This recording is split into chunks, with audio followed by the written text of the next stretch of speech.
नमस्कार. सर्वांना दीपावलीच्या हार्दिक शुभेच्छा. चॅनल बी प्रस्तुत आरोग्य मंत्रमध्ये आपल्या सर्वांचं मनपूर्वक स्वागत. रंगनाथ हॉस्पिटल कोल्हापूर आणि गोकुळ IVF सेंटरचे संचालक डॉक्टर प्रवीण हेंद्रे हे आपल्यासोबत आहेत. डॉक्टर नमस्ते. नमस्कार. तुम्हाला सुद्धा दीपावलीच्या हार्दिक हार्दिक शुभेच्छा. आणि आपल्या सगळ्या म्हणजे श्रोत्यांना माझ्यातर्फे आणि रंगनाथ हॉस्पिटल आणि गोकुळ IVF सेंटरतर्फे सगळ्यांना म्हणजे दिवाळीच्या हार्दिक शुभेच्छा आहेत. नक्कीच. असं म्हटलं जातं की दिवाळी हा सगळ्या सणांचा राजा आहे आणि या राजासारख्या सणामध्ये प्रत्येकालाच आरोग्य, संपन्नता आणि सगळ्यात महत्त्वाचं काय असेल तर ती मानसिक शांतता ही मिळावी. असं असतं ना की छोटासा जरी आजार झाला ना तरीसुद्धा मन आपलं डिस्टर्ब होत असतं आणि मग आपल्या मनामध्ये असे विचार यायला लागतात की माझ्याच बाबतीत हे असं का घडलं, माझ्याच बाबतीत हे असं का होतंय. आणि यासाठी आपल्या आरोग्याची काळजी घेणंही तितकंच महत्त्वाचं आहे. दिवाळीसारख्या सणामध्ये डॉक्टर बरेचदा आपण बघतो की अनेक वेगवेगळ्या पद्धतीनं हा सण साजरा केला जातो, पण त्याचे दूरगामी परिणामसुद्धा आपल्याला जाणवतात.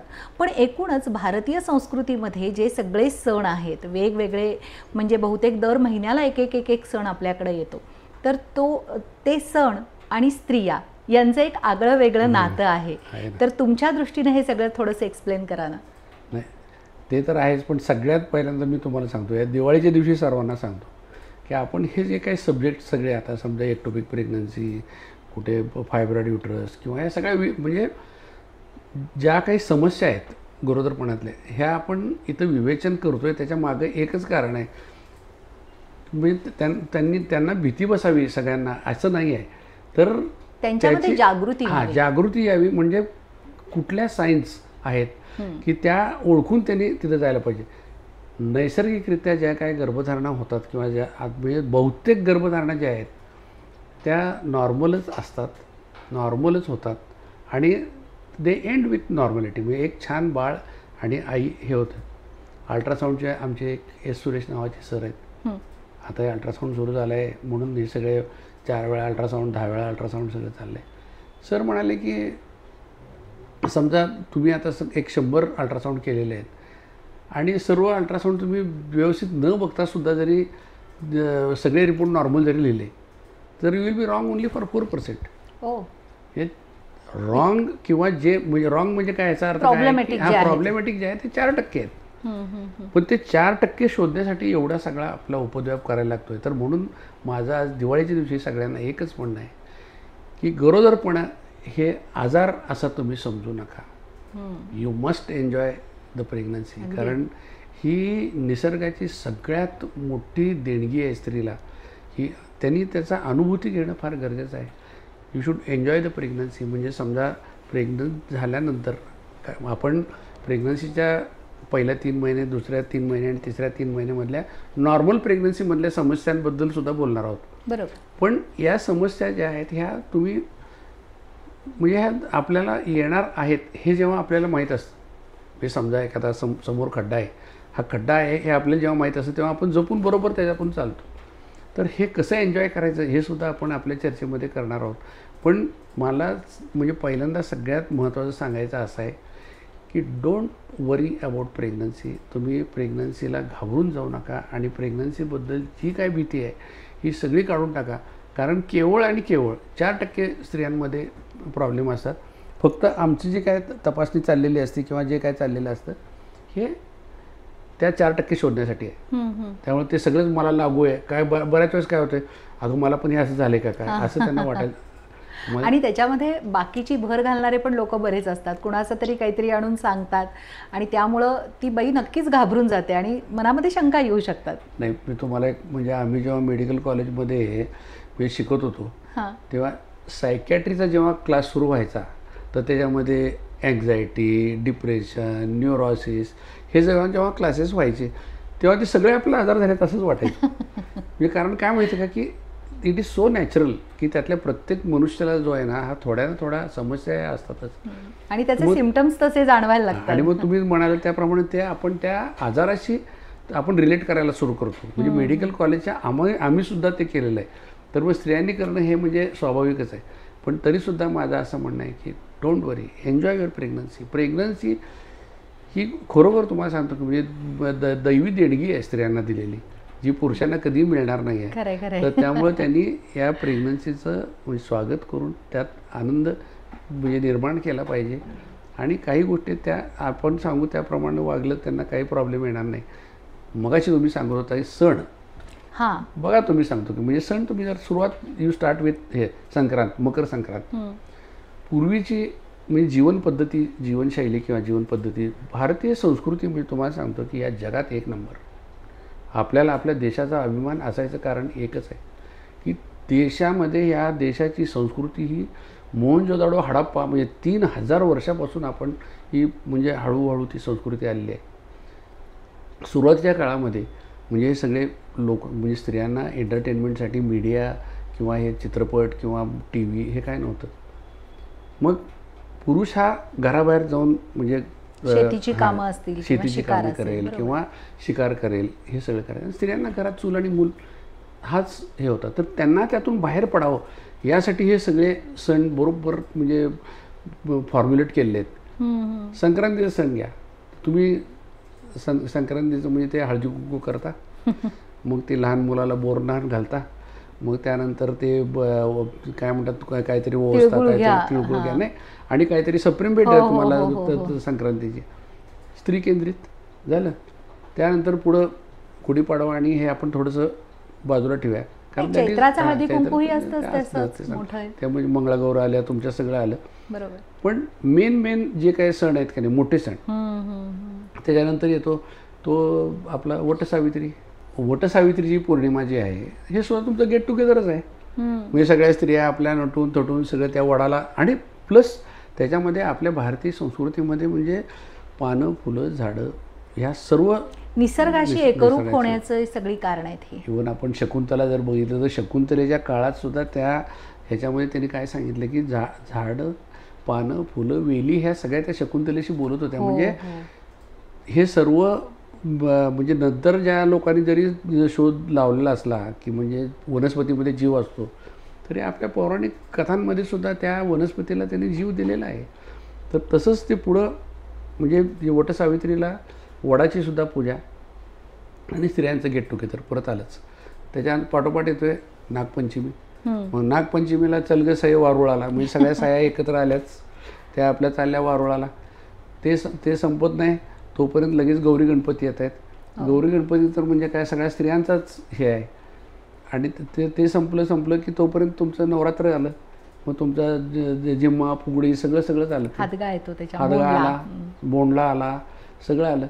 म्हणजे आता हे जे काही आतापर्यंत जे काही झालेले आहेत सगळे सण स्त्रियांनी बाहेर पडावं, त्यांची थोडीशी एंटरटेनमेंट व्हावी, त्यांचं सोशल बॉन्डिंग व्हावं, एक दुसऱ्याची मैत्री व्हावी यासाठी ह्या भारतीय संस्कृतीने तयार केलेली आहे. आणि त्याच्या पुढचा जो आहे म्हणजे राजा सगळ्या याचा मोठा सण म्हणजे दिवाळी सर्वसमावेशक केलं आहे. तुम्हाला सांगतो पहिली वसुबारस म्हणजे ज्या गाई गुरं वासरं सगळी जी आहेत यांच्यावरती त्यावेळेस त्या काळामध्ये उपजीविका सगळ्यांची होती. मग त्यांचासुद्धा सन्मान हा वसुबारसेला त्यांनी केलेला आहे. दुसरी गोष्ट तुमच्या आरोग्याची काळजी तुम्ही व्यवस्थित घेतली पाहिजे म्हणून धनत्रयोदशी ठेवलेली आहे. धन्वंतरी पूजन. म्हणजे खरं तर तुम्हा डॉक्टरांचंच पूजन असतं हे आमच्या दृष्टीनं. नाही परमेश्वर शेवटी आम्ही फक्त नावाला असतं खरं पण परमेश्वराच्या हातात ह्या सगळ्या गोष्टी असतात, आपल्या हातात काही नसतं. तर धनत्रयोदशी झाली की त्यानंतर नरक चतुर्थी. तर त्या दिवशी म्हणजे आत्ता म्हणजे त्याचं वेगळं स्वरूप आलेलं आहे. पण मी लहानपणी जी काय अनुभवलेली दिवाळी हे सांगतो. त्या दिवशी पुरुषांचे स्नान असायचं. हो, पुरुषांचं स्नान असेल म्हणजे त्याला चांगलं तेल लावून हे काय उठणं बिटणं लावून कुठं काय जळमट बिळमट असेल सगळं त्या दिवशी म्हणजे पुसून ते काढलं जायचं. आणि त्या दिवशी नरकासुराच्या बिंबीमध्ये फटाका लावायचा. हे म्हणजे हा म्हणजे पुरुषांसाठीचा. दुसऱ्या दिवशी जे आहे हे लक्ष्मीपूजनच्या दिवशी स्त्रियांचं स्नान म्हणजे त्या स्त्रियांचं स्नान त्या दिवशी संध्याकाळी लक्ष्मीचं पूजन म्हणजे परत स्त्रीचंच पूजन आलं. त्यानंतर येतो तो पाडव्याच्या दिवशी सगळ्या आप्तेष्टांनी एकत्र येऊन फराळ करायचा. म्हणजे again social get together for each and every person. तुमचे आप्तेष्ट असतील, तुमचे मित्र असतील, तुमच्या समाजातील असतील, बाकीच्या धर्मातील असतील, सगळ्यांनी येऊन त्या दिवशी एकत्र फराळ करायचा. ही असा सर्वसमावेशक. आणि त्यानंतर येतं ते भाऊ बहिणीचं नातं, भाऊबीज. म्हणजे किती ह्या संस्कृतीच्या म्हणजे जडणघडणीमध्ये किती लोकांचा विचार त्यांनी करून म्हणजे भारतीय संस्कृतीमध्ये हा दिवाळी सण त्यांनी आणलेला. आणि मला असं वाटतं की हे सण समारंभ पूर्वीच्या काळी जे होते किंवा आत्तासुद्धा आपण करतो, आता त्याचं थोडं स्वरूप पालटलं आहे. पण त्या काळामध्ये असंही असेल की एखाद्या स्त्रीला जर का समजा एखादी काही व्याधी असेल तर ती व्याधी कुणाबरोबर तरी शेअर करणं असेल किंवा कुणाबरोबर तरी त्याच्याबद्दलच्या गप्पा गोष्टी करून त्याच्यावरचे उपाय सुचवून घेणं असेल. आणि शेवटी असं म्हणतो ना आपण की शेअरिंग इज हे जास्त महत्त्वाचं असतं, केअरिंग केल्यासारखं असतं. मग तसा हा प्रकार आहे थोडासा. तो आहेच की. म्हणून तुम्हाला सांगतो की मी त्यांचं जे गेट टुगेदर आहे, त्यांनी एकत्र येणं, त्यांनी एक दुसऱ्याचे सुखदुःख, त्यामुळे त्याचबरोबर त्यांच्या ज्या काही समस्या आहेत ह्या चर्चा करण्यासाठीच, स्त्रियांनी एकत्र येण्यासाठीच हे सण सगळे फॉर्म्युलेट केलेले आहेत आपल्या पूर्वजांनी. आणि आपण आता ते फॉलो करत आहे. फक्त आता याच्यामध्ये असं आहे की आपला विषय आहे प्रेग्नन्सी. तर प्रेग्नन्सीमध्ये दिवाळीच्या सणाच्या वेळेस गरोदर स्त्रियांनी काय उपाययोजना केली पाहिजे किंवा त्यांनी काय काळजी घेतली पाहिजे हे आता आपण बोलूया. नक्कीच याविषयी आपण सविस्तर चर्चा करणार आहोत, पण या छोट्याशा ब्रेकनंतर. आरोग्य संवर्धन आणि विविध आजारांविषयी जनजागृती करणारा चॅनल बी चा कार्यक्रम आरोग्य मंत्र. आजाराची लक्षणं, खबरदारी आणि उपचार पद्धती याबद्दल माहिती मिळेल तज्ज्ञ आणि अनुभवी डॉक्टरांकडून. आरोग्य मंत्र मध्ये पहा रंगनाथ हॉस्पिटलचे स्त्रीरोग तज्ज्ञ डॉक्टर प्रवीण हेंद्रे यांना. या कार्यक्रमात आपण त्यांच्याशी IVF म्हणजे काय, संतुलित आहार कसा असला पाहिजे, फायब्रॉइड म्हणजे काय, 2 सीझर झाले तर रिस्क नेमकी कोणती असते, लहानपणापासून मुलींची वाढ होत असताना त्यांच्या आरोग्याची काळजी कशी घ्यायची या सर्वांविषयी संपूर्ण माहिती. आरोग्य मंत्र दर शनिवार सायंकाळी 7:30 वाजता 532 क्रमांकाच्या बी चॅनलवर. ब्रेकनंतर पुन्हा एकदा आपल्या सर्वांचं मनपूर्वक स्वागत आरोग्य मंत्र या कार्यक्रमामध्ये.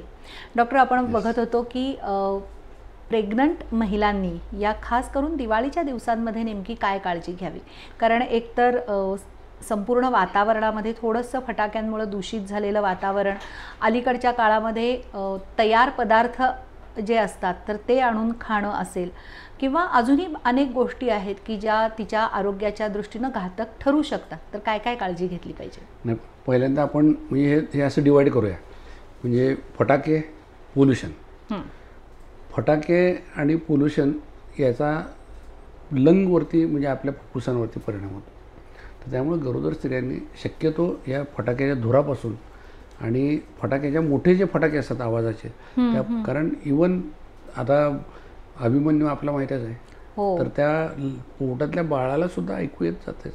तर त्यामुळे तुम्ही बाहेर मोठे मोठे फटाके जर काय त्या बाळाच्या जवळ लावले तर काही वेळेस त्याच्यावर परिणाम होऊ शकतो. तर म्हणून ध्वनी प्रदूषण आणि हे हवेचं प्रदूषण याच्यापासून शक्यतो या स्त्रियांनी दूर राहायला पाहिजे. आणि त्यातल्या तळण जेव्हा सुरू असते त्या तळणामधून सुद्धा जो काही म्हणजे धूर येत असतो तेव्हा काय समजा जर काय पहिल्या 3 महिन्यातल्या जर काही स्त्रिया असतील तर त्यांना तर त्या वासाने म्हणजे उलट्या मळमळ्या जास्ती सुरू होतात. तेव्हा त्यापासून थोडंसं त्यांनी हे दूर राहणं गरजेचं आहे. मध्येच तुम्हाला थोडंसं इंटरप्ट करते आणि विचारते. आत्ता तुम्ही जो हे सांगितलात, मुद्दा सांगितलात की मोठ्या आवाजाचे फटाके आणि त्यामुळं बाळावर सुद्धा त्याचा परिणाम होऊ शकतो. तर एक म्हणजे मला असं वाटतंय की ज्या वेळेला आई घाबरते तेव्हा पोटातलं बाळ पण घाबरत असतं का? आई घाबरत, त्याच्यावर अजून काही संशोधन एवढं काही झालेलं नाही. म्हणजे मोठ्या आवाजानं जसं आई थोडीशी दचकते तर त्याचा परिणाम बाळावर पण होतो का? बाळाच्या वरती परिणाम होतो का नाही ते बाळाला त्याच्यावर अजून काही त्यांनी संशोधन केलेलं नाही. पण एक मात्र गोष्ट नक्की होऊ शकते की जेव्हा कुठेही आपण समजा आता जेव्हा एखादा वाघ दिसला किंवा आपण भ्यालो किंवा घाबरलो तर काय होतं, पहिल्यांदा एकदम म्हणजे आपले कॅटाकोलामाइन्स सगळे आतले जे आहेत, जे ब्लड प्रेशर वाढवणारे जे काही हॉर्मोन्स आहेत हे स्पर्ट होत होतं एकदम. त्याचे निश्चित परिणाम बाळावर होत असणार आहे. म्हणजे तेवढ्यापुरतं, म्हणजे असे परमनंट काय होत नाही पण तेवढ्यापुरतं होत असणार आहे. त्यांनी म्हणून ती काळजी घेणं आवश्यक, दूर राहणं सगळ्यात चांगलं. साधा सिंपल आणि एक गोष्ट सांगतो तुम्हाला. आपण हे सगळ्या स्नान सगळे सांगितले. जे स्नान करत असताना आपण तेल लावतो एरवीसुद्धा बऱ्याच वेळेस बाथरूममधल्या फरशा ज्या आहेत तर त्या जरा निसरड्या झालेल्या असतात आणि तेव्हा तुमचं पायाला लागलेलं तेल आणि ते निसरडी जर काय हे असली तर त्यावेळेस म्हणजे ह्या गरोदर स्त्रियांनी आपण पडणार नाही याची काळजी घेणं खूप गरजेचं आहे. किंवा कुठलातरी सपोर्ट वगैरे असेल अशा ठिकाणी किंवा काळजी घेऊनच स्नान करावं. हे झालं. आणि आता राहिला हा प्रश्न तिसरा की खायचं काय. तर सगळ्यात महत्त्वाचं काय माहिती आहे का की तुम्ही जे हे खात असता त्यात खरं तर सांगायचं तर काहीही म्हणजे बदल करायचं कारण नाही आहे. वर्ज्य काहीच नाही करायचं. म्हणजे नॉर्मल प्रेग्नन्सीच्या लोकांनी जे शक्य असेल ते खाणं हे म्हणजे उचित आहे. आणि फक्त याच्यामध्ये काय माहिती आहे का की आपल्याला प्रेग्नन्सीमध्ये 2 गोष्टीमध्ये डिवाईड करायला लागतं. एक म्हणजे हाय रिस्क प्रेग्नन्सी आणि एक लो रिस्क प्रेग्नन्सी.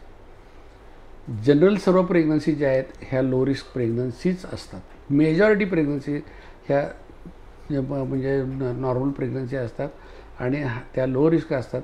त्यामुळं कुणी याची फार म्हणजे आहाराबद्दल फार काळजी घ्यायचं करायची काय कारण नाही. फक्त एवढंच आहे की प्रमाणशीर ह्या सगळ्या गोष्टी घ्याव्यात. शक्य झालं तर म्हणजे एकाच वेळेस जास्ती म्हणजे तळलेले पदार्थ किंवा असे हेवी कॅलरीज ज्या आहेत ह्या न खाता थोड्या प्रमाणात खायला काय हरकत नाही. दुसरी गोष्ट हायड्रेशनबद्दल म्हणजे पाणी दररोज जवळजवळ 2 ते 3 लिटर पाणी घेतलंच पाहिजे. तिसरी गोष्ट म्हणजे ह्या सगळ्या जे आपले दिवाळीमधले पदार्थ जर तुम्ही बघितले तर ते लो रेसिड्युअल डाएट आहे. तर फायबर हे म्हणजे त्याच्याबरोबरीनं पोटात गेलंच पाहिजे. सगळ्यात सिंपल तुम्हाला सांगतो. तुम्ही चिवडा खाता किंवा चकली खाता. चकली आणि कोशिंबीर कॉम्बिनेशन जबरदस्त आहे. मग त्यामुळं जेव्हा तुम्ही हे सगळे फराळ खायला सुरू करता तेव्हा म्हणजे गरोदर स्त्रियांनी म्हणजे बाकीच्यांचं काय ते काय तर असू देत काय प्रश्न नाही आहेत. खरं गरोदर स्त्रियांनी सॅलड्स त्याच्याबरोबर घेणं फार गरजेचं आहे. आणि ॲट द सेम टाईम हे तळलेले पदार्थ जेव्हा तुम्ही खाता तेव्हा हायड्रेशन खरंच व्हायलाच पाहिजे. म्हणजे तळलेले पदार्थ थोडे खायला हरकत नाही. तळलेल्या पदार्थाच्या बरोबर सॅलडबरोबर घेतलं पाहिजे. म्हणजे हे सगळ्या जनरल प्रेग्नंट स्त्रियांच्याबद्दल झालं. आता हल्लीच्या ह्या सगळ्या ओबेसिटी आणि याच्यामुळं PCOD ओबेसिटी ह्याचे दुष्परिणाम थोडे जाणवायला लागले आहेत. त्यामुळं जेस्टेशनल डायबिटीस जे आहे म्हणजे गरोदरपणामधला मधुमेह हा टेम्पररी मधुमेह असतो. त्यात ज्यांच्या आईवडिलांची हिस्ट्री आहे डायबिटीस आहे त्यांची तर त्यांच्यामध्ये होण्याचा संभव जास्त असतो. तर त्या लोकांनी मात्र आपलं डाएट म्हणजे काही वर्ज्य करावं असं काही नाही आहे. पण तुमची शुगर लेवल बरोबर येण्यासाठी तुमच्या डॉक्टरांच्या सल्ल्याप्रमाणे इन्शुलिनचे डोस हे ॲडजस्ट करून त्याप्रमाणे खायला काही हरकत नाही. कारण प्रेग्नंट स्त्रियांना इव्हन जेस्टेशनल डायबिटीस झालेल्या स्त्रियांनासुद्धा आम्ही म्हणजे हे खाऊ नकोस किंवा ते खाऊ नकोस असं कधी सांगत नाही. पण आपला महत्त्वाचा जो घटक आहे बॅलन्स डाएट त्याच्यामध्ये म्हणजे सगळं आलं. व्हिटॅमिन्स आले, मग त्यानंतर फायबर्स आले, त्यानंतर प्रोटीन हाय प्रोटीन डाएट हे खाणं जे गरजेप्रमाणे प्रोटीन्स खायला पाहिजे ते खाल्लेच पाहिजेत.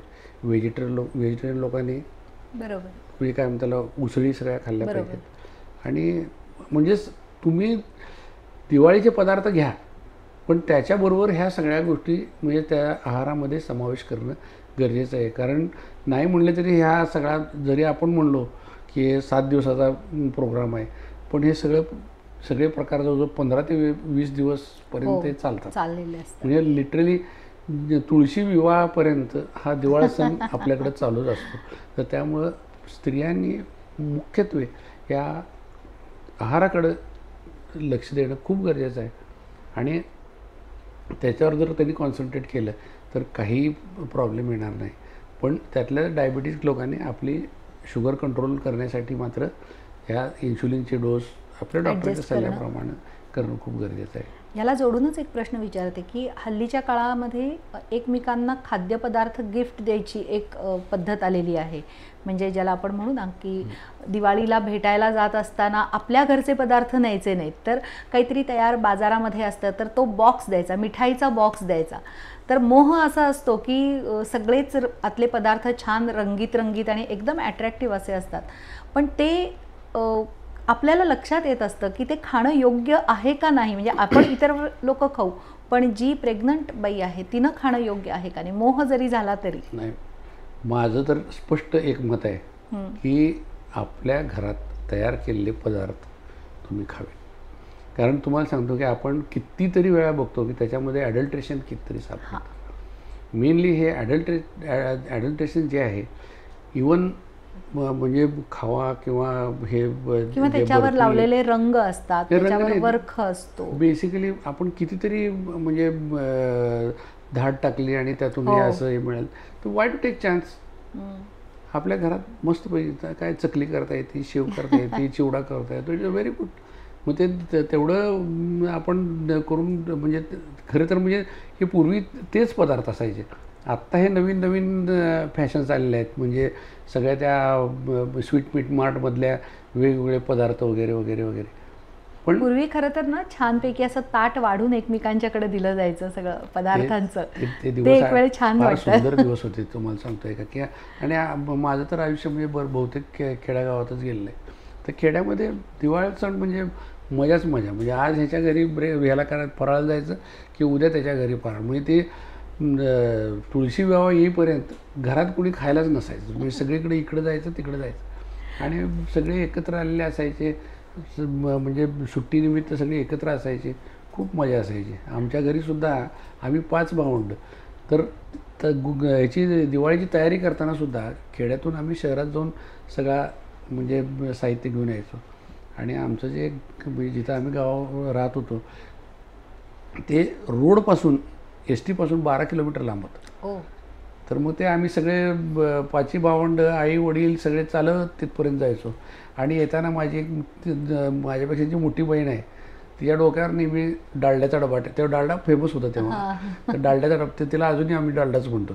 तर त्यामुळे ह्या सगळ्या अशा गमती जमती लहानपणीच्या ह्या सगळ्या मस्तपैकी होत्या. तर त्यामुळं आता हा असा दिवाळी सण आहे. सगळ्यांनी हा दिवाळी सण साजरा करा आणि आरोग्यदायी साजरा करा. आणि शक्य झालं तर बाहेरचे पदार्थ टाळा किंवा कमी खा. आणि गरोदर स्त्रियांनी तर म्हणजे ते टाळणं गरजेचं आहे. आणि फायबर, प्रोटीन्स, हायड्रेशन या 3 गोष्टी जर तुम्ही बरोबरच ठेवल्या तर ही दिवाळी तुमची नक्की सुखमय आणि आरोग्यदायी होणार असं मला तर वाटतं. नक्कीच. आत्ता डॉक्टरनी जे सांगितलं ते अगदी बरोबर आहे की आपल्याला जर का दिवाळी आनंदात घालवायची असेल आणि आपल्या पोटी जन्माला येणारं बाळ जर का आपल्याला निरोगी हवं असेल तर काही काळजी ह्या काही दिवसामध्ये घेणं फार गरजेचं आहे. आज खरं तर दिवाळीच्या निमित्तानं हा जेव्हा आपण एपिसोड डॉक्टर करत आहोत तेव्हा सांगायला सगळ्यांना खूप छान वाटते की यानंतरचे जे एपिसोड्स असणार आहेत तर ते पूर्ण प्रेग्नन्सीबद्दलचे आपले एपिसोड्स असणार आहेत. पण ज्या आत्ता प्रेग्नंट महिला आहेत तर त्यांनी दिवाळीमध्ये नेमकी काय काळजी घ्यावी किंवा त्यांच्या घरच्यांनी काय काळजी घ्यावी, तर बाहेरचं खाण्यापेक्षा स्वतःच्या घरामध्ये स्वतःच्याच हाताने जे काही चांगलं आहे तर ते खायला काहीच हरकत नाही. आसपासच्या लोकांनीसुद्धा मला असं वाटतं की थोडा सपोर्ट करायला हरकत नाही, मित्रमैत्रिणींनी, की बाहेरचं काही आणून देण्यापेक्षा घरी फराळाला बोलवावं आणि त्या स्त्रीची जी काही खाण्याची इच्छा आहे तर ती पूर्ण करावी की जेणेकरून ही दिवाळी खऱ्या अर्थानं आनंदाची, सुखाची आणि संपन्नतेची जाईल. आज आता इथंच थांबूया. नमस्कार.